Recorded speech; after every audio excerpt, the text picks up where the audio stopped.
Bueno, ayer en Santa Fe, en Rosario, encontraron en las casas de la familia de los Canteros, una de las bandas narcos más importantes de Rosario, unos túneles, algo bastante impresionante respecto de la operatividad de estos grupos y del grado de infraestructura que manejan, incluso paredes con algunos tipos de protección especial para armas de grueso calibre. Vamos a charlar un poco de la situación del narcotráfico en la Argentina con Félix Croux. Él es fiscal y es titular de una procuraduría que es especializada en este tema de narcocriminalidad. ¿Qué tal, Félix? Buenas tardes. Buen día. Gracias por venir. De nada. Bueno, ¿de qué se trata? ¿Qué características tiene esta fiscalía? Como para entender. Sí, esto es una instancia de la Procuración. En realidad son instancias que dependen directamente de la Procuradora. No son fiscalías en términos estrictos, sino son unidades de trabajo conducidas por fiscales con un ordenamiento temático. En el caso de la mía, desde luego, es de narcocriminalidad, y hay otras: trata de personas, violencia institucional, derechos humanos, algunas creadas recientemente, otras que han sido reconfiguradas, que eran unidades de trabajo que venían desde antes, como la de trata de personas y de derechos humanos.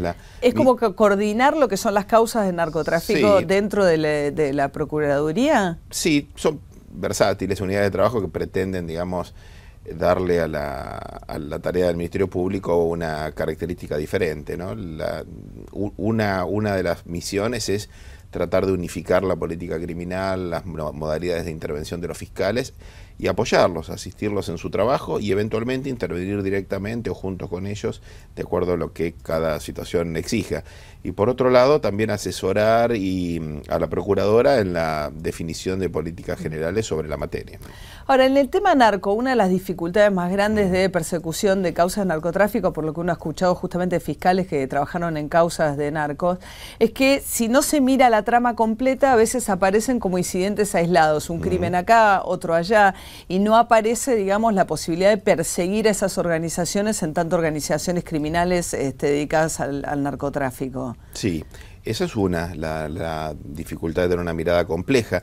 El Estado argentino en realidad tiene una instancia de articulación, y lo hace, de todos estos epifenómenos aislados, digámoslo así, que es la Dirección de Inteligencia Criminal, que es una instancia, una dirección que depende del Ministerio de Seguridad y que crea la Ley de Inteligencia Nacional. Esa es la única instancia autorizada por ley para hacer inteligencia interna en la República Argentina. Y esa es su tarea, digamos, de poner en valor toda la información que circula aisladamente en la República Argentina, y tiene aptitudes por la propia ley de inteligencia con una reglamentación muy precisa para hacer su propio desarrollo, digamos, de información. El otro tema es no tanto articular la información que está dispersa y atomizada, sino la trazabilidad de las organizaciones, digamos, la integración vertical, digámoslo de este modo, ¿no? El caso de Rosario me parece que es un caso bien ejemplificativo, elocuente sobre esto, en donde hay una pugna de visiones acerca de si lo prioritario es hacer una política de tierra arrasada sobre los llamados búnkers, es decir, los lugares de expendio minorista o el menudeo de droga en el territorio, o si hay que tomar eso como una información inicial que nos lleve a los proveedores y más arriba todavía. Nosotros nos ha dado eso muy buen resultado. Bueno, ahora está gran parte de la banda de los monos, o lo que quedó, sometida a juicio, fue procesada, ¿no? Esto es una investigación muy paradójica de la justicia santafesina, que no tiene competencia para investigar temas de narcocriminalidad, pero que ha investigado delitos que desde la perspectiva del juez son delitos conexos con el narcotráfico, y que ahora nos ha dado intervención a nosotros, y nosotros hemos pedido que nos dé intervención de un modo formalmente correcto, porque había algunos déficit en la identificación de los hechos que pretendía que nosotros investiguemos ahora. Porque el tema narco es un asunto federal, entonces la cuestión, los monos los están juzgando, digamos, a los canteros y los demás, y hay policías también involucrados. Hay causas federales, pero las grandes causas que tramitan en la jurisdicción rosarina tramitan en la justicia federal. Una de ellas es la que desbarató la banda del Delfín Zacarías, que era un gran proveedor de droga en Rosario, y tenemos la hipótesis de que ya se preparaba para exportar. Sin ir más lejos, nosotros secuestramos allí la Policía Federal, ¿no? Con la conducción de la Fiscalía Federal secuestró 300 kilos de cocaína y pasta base y 1.200 litros de precursores químicos. Digamos, es la unidad de producción de clorhidrato de cocaína más grande que se secuestró en la historia argentina. ¿Eso cuándo fue? Y esto fue en septiembre del año pasado y llegamos tirando de la cuerda de una de estas terminales de distribución en el territorio. No puede preguntarse. Los que venden claro, sí, en el barrio La Cerámica, uno de los barrios, digamos, calientes, llamémoslo de este modo, de Rosario, con una metodología de intervención que nosotros tenemos que es distinta, digamos, a la habitual, sobre el que no voy a dar demasiados detalles para la investigación.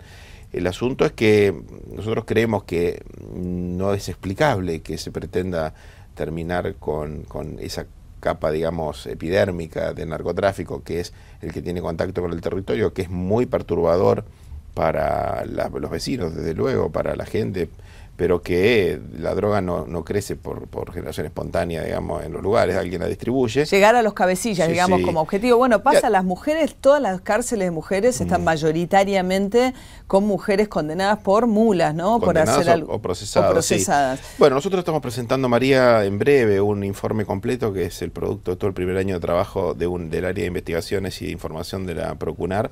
Una sobre estadísticas generales del Ministerio Público respecto al tema de drogas y otro sobre el impacto de la ley de federalización en la provincia de Buenos Aires y un subimpacto en el sistema penitenciario. Cuando hablo de sistema penitenciario hablo también de la utilización de comisarías que todavía se utilizan, aunque menos, como lugar de alojamiento de procesados. Y un dato preliminar que puedo anticiparte es que efectivamente el nivel de incidencia de mujeres y mujeres etariamente por una franja etaria superior al de hombres es muy alto en todo el sistema penitenciario y por supuesto se trata de mujeres pobres, ¿no? O sea que la mayoría de las mujeres que están encarceladas están por haber cumplido algún rol menor, sí, digamos, dentro de la organización, algún rol menor que no permitió llegar a ninguna otra instancia mayor de la organización. Claro, en causas donde ahí se cortó la causa, seguro, digamos. Mulas o expendedoras minoristas, ¿no? O vendedoras que son en general sostén de familia, que sostenían la familia con esa actividad, que tienen más edad que los hombres, que están prisonizados. Y son mujeres ya con hijos de 30. Sí, son muy pobres, ¿no? Ese es y que además ha agregado, digamos, al índice creciente de mujeres en prisión un porcentaje muy importante. Digamos, la narcocriminalidad en esa instancia inferior ha aportado al volumen total de mujeres prisonizadas un porcentaje muy importante. De modo que allí me parece que el Estado está dirigiendo una enorme cantidad de energías que podría dirigir a tratar de obtener resultados más productivos, siempre con un criterio de realidad muy claro. Digo, el lenguaje del tono beligerante, digamos, que se ha instalado en el sentido común respecto a la lucha contra el narcotráfico, el flagelo de la droga, digamos, ciertos... Scioli lo usa mucho, no sé si es el sentido común, pero... Sí, digo, todo el mundo lo usa, digamos. Bueno, a nivel... Sí, ese es me parece que es la forma de asociar gravedad del problema con lenguaje, ¿no? Y me parece que es distorsivo. Yo creo que no permite entender la complejidad y la diversidad que tiene este problema, que no es homogéneo. Bueno, pero por ejemplo, a mí me impresionó, por supuesto, como me imagino que a todos, lo que pasó con el colombiano que iba en bicicleta, sí, que acribillado por una moto. Pero ¿qué es lo que me impresionó? Había entrado a la Argentina con su nombre real, ¿no? Y venía con antecedentes narcos, habiendo sido sometido a un juicio en Colombia. Entra y no hay ningún tipo de seguimiento por parte del Estado de las actividades, o no sé cómo son las políticas tampoco de ingreso en materia de visa y demás, pero me llama mucho la atención que recién cuando aparece acribillado se tire la piola. Ah, sí, no, claro, venía con antecedentes de Colombia de haber pasado por un juicio. ¿No hay intercambio de información, seguimiento de esos temas? Debe haber, supongo. Eso es la propia actividad de la prevención y de la comunidad de inteligencia internacional. No es un área de mi incumbencia, digamos, pero... ¿Por qué? No, pero digo, no estamos con un tema con ingresos de ciudadanos, digo, cada vez que se genera una situación, hace poco en un country también, con alguna situación, muchas veces colombiano, no por estigmatizar, pero por lo que es la problemática narco en Colombia, o lo fue mucho más en otros tiempos, no puede, digo, y hay muchísima inmigración, ¿no se puede establecer un seguimiento de si algunos llegan con antecedentes narcos o no? Supongo que sí, claro. Desde luego, esa es tarea de las direcciones de migraciones y de las instancias de inteligencia de ambos países y de la comunidad internacional que tienen mecanismos colaborativos. Pero no está funcionando. No lo sé.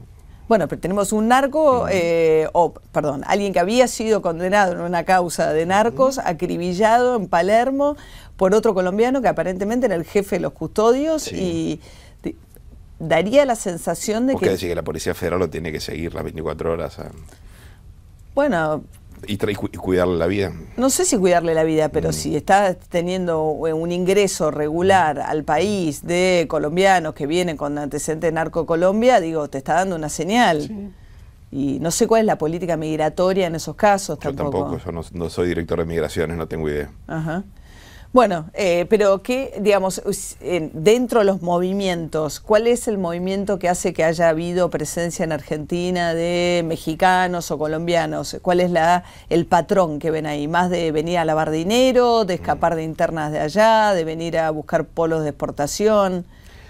Nosotros estamos analizando una cantidad de casos históricos, ¿no? En los cuales es evidente que las condiciones, digamos, de la República Argentina para el desarrollo económico y también las calidades de vida lo transforman en un destino apetecible, porque su desarrollo económico, digamos, más la posibilidad de instalar una familia con niveles de violencia infinitamente inferiores a los de los países de origen, donde además son relativamente desconocidos y donde sus enemigos están lejos, me parece que son condiciones objetivas que hasta la distancia geográfica para que alguien pueda instalarse. Que hace apetecible Argentina como destino para narcos. Como Argentina y como cualquier otro país. Ahora, la actividad, la narcocriminalidad, me parece que hay que analizarla previamente a su condición de delito penal para poder entender alguna lógica. A mí me parece que en el contexto de la globalización, una actividad industrial, comercial y financiera como es esta, solo que prohibida, exhibe las mismas características que cualquier otra empresa. Digamos, el nivel de integración de una empresa informática donde los microprocesadores se fabrican en Costa Rica y se ensamblan en Tierra del Fuego, hace que el producto sea made in el mundo. Bueno, en la narcocriminalidad es lo mismo, por eso me parece banal la discusión de si Argentina se transforma en un país de producción, o en un país de tránsito, o en un país de consumo. Banal. Me parece banal la discusión. Yo creo que uno tiene que tener un diagnóstico para determinar intervenciones eficaces, pero que desde luego que la Argentina, como todos los países, va a producir si las condiciones están dadas para producir, va a ser lugar de tránsito si las condiciones logísticas son propicias, y va a ser un lugar de consumo si hay un mercado lo suficientemente interesante. Esto es natural. Y muta como muta todo, como muta en el capitalismo global, la producción, la venta y la inversión del producto de cualquier negocio. Nosotros no tenemos ningún elemento para decir que Argentina sea un país donde haya prevalencia de producción por sobre tránsito, ni prevalencia de producción sobre consumo, pero el tono histérico y alarmista con el que este asunto se presenta me parece que no ayuda para nada a evaluar esto, que es un fenómeno propio de una sociedad, digamos, donde se consume donde hay mucha gente que quiere consumir ese producto que venden otros señores que ganan mucha plata por venderlo. El único dato que sobrevuela sobre todo esto es que se ha decidido prohibir esta actividad. Y esto le impone una determinada característica. Ahora, analizarlo desde la perspectiva de la prohibición por sobre el fenómeno es poner los caballos delante del carro, el carro delante del caballo, ¿no? Analizarlo desde Analizarlo primero desde la prohibición y luego desde la ontología del fenómeno. Lo que hay que mirar es el fenómeno y después recordar que está prohibido, porque si no, no entendemos de qué se trata. ¿Por qué crees, María, que alguien va a dejar de producir drogas si esto es un gran negocio y hay una enorme cantidad de gente que la demanda? Mira, mañana comienza en Naciones Unidas, en la Comisión de Drogas y Delito en Viena, el periodo, la semana anual en la cual se trabaja a nivel todos los países del mundo, debaten sobre el tema y hacen, digamos, los informes y llegan a las conclusiones que luego se trabajarán durante todo el año. Y se pone en revisión a partir de 2 documentos el programa político del año 2009 con objetivos para el año 2020 sobre la reducción de la oferta.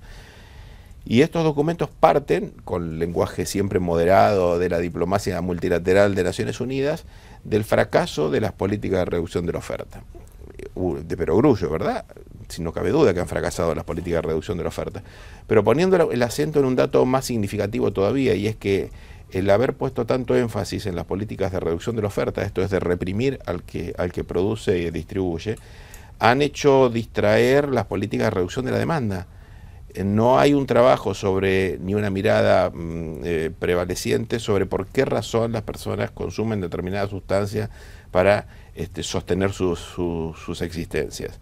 Y esta me parece que es una pregunta que no es subalterna, no es yo te ofrezco a vos una droga y te introduzco en un mundo oscuro y siniestro porque precisamente yo porto a Satanás en mi bolsillo. Me parece que la pregunta primera que hay que hacerse es por qué razón, para poder sostener la existencia en la sociedad contemporánea, es necesario un consumo en la escala en que se consumen drogas. Y la segunda pregunta para hacerse es ¿de qué hablamos cuando hablamos de drogas? Porque si el 0,5% de la población mundial consume drogas prohibidas, la pregunta es si es o no es un problema mundial. El problema mundial es el consumo de drogas, no de drogas prohibidas. Sí, bueno, en la Argentina los consumos de tranquilizantes, de psicofármacos y de alcohol y menos de tabaco. Pero sobre todo psicofármacos. De alcohol y de psicofármacos y ambos combinados. Y ambos combinados. Ese es el gran problema. Que son legales, digamos, que están dentro de... Son legales y en algunos casos promocionados. Nosotros tenemos por un lado que el vino es la bebida nacional y es promocionada publicitariamente en una escena, digamos, de exaltación de la sociabilidad, cosa que nadie va a negar en los términos de nuestra cultura, y la contracara de esto es una ley de combate del alcoholismo.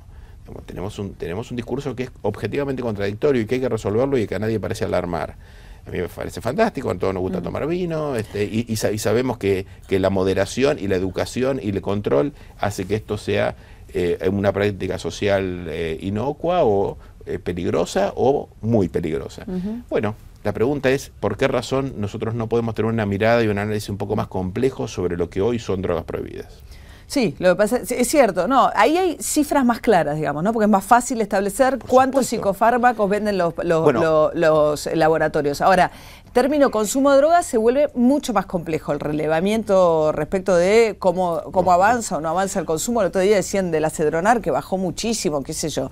No es la percepción que uno tiene respecto de cómo ha avanzado la droga en la sociedad en general, digamos, sacándolo incluso ahora. También el tema es el daño terrible que causan determinado tipo de drogas, ¿no? En determinados tipos de poblaciones, digamos, el paco, las drogas más duras. Cuando hablamos de drogas, no todas tienen el mismo grado de... Ni en el mismo tiempo. No solo de daño físico, sino social, digamos, ¿no? De lo que generan socialmente el consumo de esas drogas. Hay una cantidad de... Hay una enorme cantidad de lugares comunes que son mentiras, digamos, en esta discusión. Lisa y llana. Una son los volúmenes de consumo, de circulación. En todo delito hay cifra negra. La cifra negra, se sabe, es lo que no ha podido ser medido ni contado. En un delito sin víctima, en términos clásicos, digamos, no es un robo donde alguien le roba a otro, entonces se hace una encuesta de victimización y la persona dice, me robaron. Entonces uno puede cotejar lo que entró al sistema penal con lo que verdaderamente pasó en la sociedad con márgenes de error. No hay una víctima en el tema de la narcocriminalidad en términos penales clásicos. ¿Cómo se mide la cifra negra? ¿Por el usuario, por el adicto, por el usuario ocasional? Otro de los lugares, por eso ahí hay mucho macaneo alrededor de esto. La segunda cuestión es el tema precisamente de la asimilación de la problemática de la droga con la adicción. La enorme mayoría de los usuarios de drogas son usuarios de drogas, no son adictos a las drogas. La otra cuestión es de la dañosidad social de la droga vinculada con conductas vinculadas con el uso de la droga. Y la verdad que lo muerto que causa la droga está mucho más vinculada con la violencia del negocio que con la conducta determinada, sobredeterminada o condicionada por el uso de esa sustancia. Bueno, está el delito vinculado a la droga también, ¿no? Digo, a ver, ¿cuánto? ¿Cuál y cuánto? No, digo, bueno, pero hay situaciones donde cierto tipo de delitos se han vuelto mucho más violentos. Eso forma parte de los mitos que nadie ha podido probar en términos reales. Y de todas maneras, eso nadie lo ha podido probar en términos reales. La violencia Exactamente. Nadie ha podido probar que la violencia de ciertos... está asociada al consumo de drogas. Bueno, pero que hay mayor violencia. Yo digo, en determinado tipo de delitos hay mucho más violencia, digamos. Sí, hay más Matar violencia. o morir en una entradera o en una salidera es un delito mucho más de estos tiempos. Lo que no quiere decir que tenga que ver con el consumo de drogas. No. Quiero decir, hay una sociedad más violenta y hay algunas expresiones de la criminalidad más violentas y con menos respeto a la vida del agredido, digamos, con mayor agresividad. Sí. No necesariamente vinculado con la droga. Esto es lo que quiero decir, digamos, yo no parto de ningún prejuicio, lo que invito a que los demás partan también de ningún prejuicio. Hay sí una fuerte tendencia que inclusive se manifiesta con la instalación de ciertas formas procesales, los famosos tribunales de drogas que promueven la Comisión Interamericana contra el Abuso de Drogas, que es una dependencia de la Organización de Estados Americanos que promueve la instalación de ciertos tribunales en los cuales se sustituyen las penas tradicionales por penas alternativas si el acusado admite que es un usuario problemático de drogas, con lo cual hay una propensión a asociar drogas con la comisión de delitos comunes, que aquí se está experimentando en Salta, a mi entender, con un sistema que es inconstitucional, pero en América Latina en muchos lugares se instala, y me parece que no contribuye a tener una mirada, ajustada de lo que sucede, porque lo que es una invitación a todos aquellos que cometen delitos relativamente menores, básicamente contra la propiedad, a asociarlo con el uso de drogas. Bien. La consecuencia posterior son estadísticas que van a decir que el uso de droga produce violencia. Y la verdad que yo creo que este es un tema suficientemente complejo como para abordarlo en su vastedad. Y en su complejidad. Y en una multidimensión, María, que excede largamente la cuestión de la prohibición criminal. Sí. Félix Kraus, muchas gracias. A vos por la invitación.